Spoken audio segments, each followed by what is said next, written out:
The High Milers now in the books for ISMA and MSS as they went out to Ohio this past weekend. And the guy that I've got on the phone with me right now, boy, he had a couple of really good runs. Won the 40-lapper on Friday night, the Fast 40, second year in a row he's done that. And then on Saturday, after starting 10th, he was able to work his way up to second place late. There was a red flag, but he just didn't have anything to get past Dave Schulich Jr., but still a pretty good weekend for Mike Lichty. That's head up to Canada. We're a little bit west of Toronto. Mike, how we doing today, sir? Doing all right, Doug. Thanks for having me on. Thanks for making time. I really do appreciate it. So it sounds like we were pretty darn close to sweeping the weekend, weren't we? We were close, and we've actually been very close sweeping the weekend time after time again, but unfortunately, for whatever reason, Saturday night, I just can't nail that one down. But yeah, Friday was a good night. We backed it up from a win which we had a year ago also on the same Friday. Saturday, just for whatever reason, this is my I think sixth time finishing second on the 100-lapper. So for whatever reason, that race we just can't seem to pull it off. We've led so many laps there on Saturday night, leading, mechanical failures, and whatnot, but that's just one that's always got away. The picture we're looking at is from Friday night with you on the outside of Mark Samet. Lap 16 restart, is that when you got the lead and were able to hold on to it after that? Yes, I do believe so. So actually when it originally went, start of the race green, I think we fell into third or something. I was fortunate enough at the beginning to get by a couple race cars, and then I think we fell in behind Johnny Benson there, my teammate, and it went green up until I want to say maybe 16 in or something. And actually at that point, the car was okay, but I really didn't think we had anything even to pass Benson at that point. So I was fortunate enough that the caution came out when it came out, and then ended up getting by Johnny on the restart. I think I started third, so I had the bottom, and then a couple laps later, I want to say another caution had come out, and Mark fortunately picked the bottom to restart, and I picked the top. And depending on how it worked out, usually sometimes the bottom's better at Sandusky, sometimes the top is. And fortunate enough, he picked the bottom and I picked the top.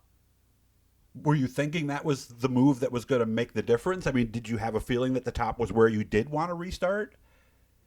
Yeah, especially at Dusty, just kind of how other, the majority of the people drive the racetrack.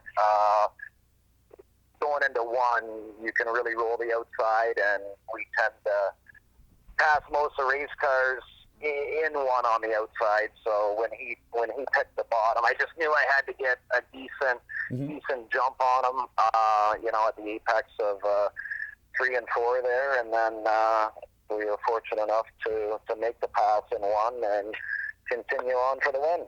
Anything interesting in the closing laps, or any lap traffic? Anything? Not really. You're just always counting it down. The last 5 laps always seem to take the longest of the race, especially when you're leading. Yeah. Opposed from Saturday night when you're running second, where you wish there was 20 laps left, right? So good way to get pretty uneventful. Good way to get right to Saturday. Started 10th. Was that the difference? Because you told me you were able to catch him with the red flag with just a couple of laps to go. Did you have to use up your tires maybe to get there? Did you not have enough left at the end?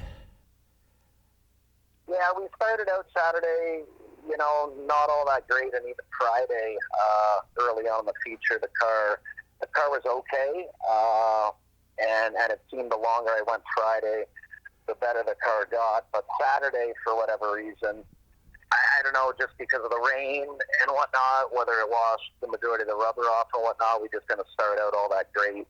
And then obviously, starting 10th, trying to make my way up to the front as quickly as possible, you end up using a lot of your stuff up, so you're leaning on the right rear a little harder than what you'd like to. And 100 laps is always a long race, so you gotta try to conserve at the beginning, but I think that's what it was at that point. We were at a tire, and we just used it up.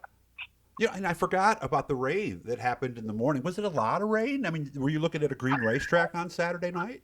It was a decent amount. It actually rained twice, I want to say, on Saturday. So we had 2 rain delays. And then they ended up running the small block, the Outlaw, the 350s before us, a couple of heat races, and then we went out for a feature. So it definitely affected the track a little bit, but Sandusky's usually 100 degrees throughout the day, so Yeah. it's usually pretty greasy throughout the day, and then, it seems to cool down decently at night and create some grip, but for whatever reason, on Saturday, it just seemed to not have as much grip in it, especially even from what it had on Friday night, so... Yeah, when we talked to Dave Schulich, he talked about how hard it was going 100 laps with all that heat. That's got to wear you out, right? It does, especially that whole weekend's so long. You start the day, mid morning, start servicing the car for Saturday night, and then there's nowhere to really escape the heat. 100 degrees, 95 degrees out there, and especially after winning and celebrating Friday night, you're kind of dragging your ass Saturday to begin with, so it makes it for a long day. I can see that. I can definitely see that. So how were you getting up through the field when you started the race? You're outside of row 5. Did you have a plan, and did it kind of come together like you thought? Usually on the starts, my plan is obviously to make as much headway as possible, and we were fortunate enough right on the green. I want to say maybe we picked off 2 cars, and then one thing was everybody enjoys Sandusky. The racing at Sandusky is usually phenomenal, and we had kind of unfortunate this year car count wise was down a little bit, so we didn't have lap traffic to play with as much as we did in years past. Gotcha. So that's one thing. Looking at the 100 lappers, okay, well I can save my stuff for a good 40, 50 laps, so we get into heavy lap traffic, and then kind of make a decision when you're in lap traffic to start picking the cars off that you need to. But good point. This year there wasn't really any lap traffic, so essentially drop of the green, you had to go and try to gain any position you could, right? Mm-hmm. And then we had some attrition, I want to say. McVetta, I do believe he ended up blowing a motor or something, so he was in front of us, and he slowed up fairly decent, and Abel was actually on the inside of him, and we were fortunate enough to get on the outside of McVetta and pass him and Abel at the same time, which I think put us into 3rd or something.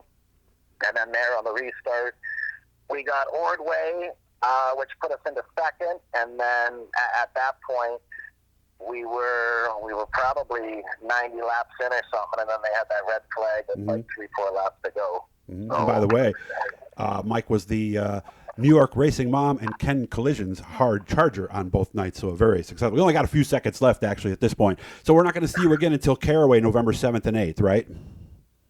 Yeah, we'll be at Caraway for Friday and Saturday night, and that'll be our final show at this point with the Supers till next year. Yeah, and of course they'll have a different car at that event, so make sure to do that. Of course, make sure to check out ISMASupers.com. Hopefully that's where you found this interview right here. Thanks to Mike Feeney for all the great pictures. Thanks to all of you. Make sure to subscribe, turn on your notifications, and keep checking the website. Good to talk to you again, Mike. Hopefully we'll do this again in November.